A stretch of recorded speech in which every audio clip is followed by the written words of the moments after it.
আসসালামু আলাইকুম এভরিওয়ান। আপনারা সবাই কেমন আছেন? আশা করি আপনারা সবাই ভালো আছেন। আজকে আমি আপনাদের মাঝে আবারও হাজির হয়েছি জাফর ইকবাল অফিসিয়াল চ্যানেলের মধ্যে নতুন নতুন ভিডিও দেওয়ার জন্য। আপনাদের সামনে যে সকল গাছটা উপস্থাপন করতেছি এটা হচ্ছে লটকন গাছ।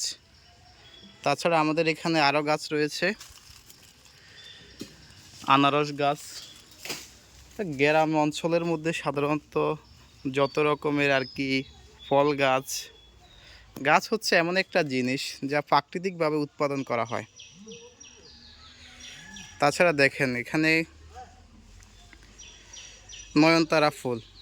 এই নয়নতারার নামকরণের একটা ইতিহাস আছে, বুঝছেন? এটা হচ্ছে আকাশের তারার সাথে সংযুক্ত করে নয়নতারা গাছ নামকরণ করা হয়েছে। তাছাড়া দেখেন আমাদের গ্রামের আশপাশে তাছাড়া রয়েছে, দেখেন এই যে পেঁপে গাছ।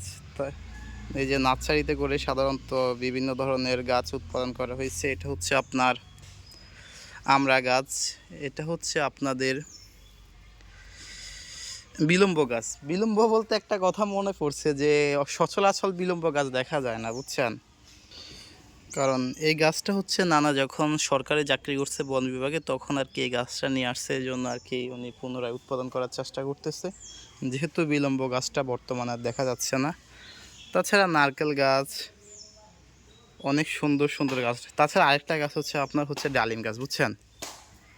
কারণ গ্রামের মধ্যে ডালিম গাছ, এই গাছ ওই গাছ না থাকলেও তার গ্রামের সৌন্দর্য ফুটে ওঠে না।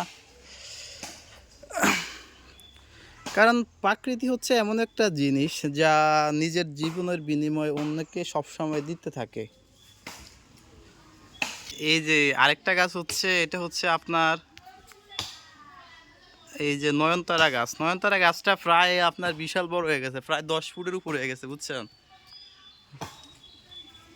এই যে নয়নতারা, কারণ গ্রামে আসলে যে গ্রামের প্রাকৃতিক সৌন্দর্য একবারে মনোমুগ্ধকর পরিবেশ বয়ে আনে। একবারে দেখেন কত সুন্দর।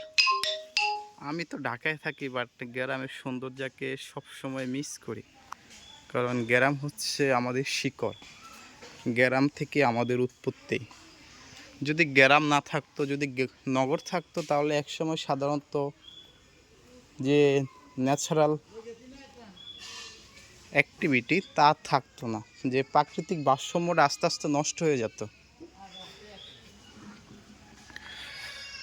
আশা করি আপনারা সবাই কেমন আছেন কমেন্টের মাধ্যমে অবশ্যই জানাবেন, আর আমাদের ভিডিওগুলো কেমন হয় তাও জানাবেন। আর আমাদের ইউটিউব চ্যানেলের নাম হচ্ছে জাফর ইকবাল অফিসিয়াল। সাবস্ক্রাইব করবেন, শেয়ার করবেন, আমাদের সঙ্গেই থাকবেন। আসসালামু আলাইকুম।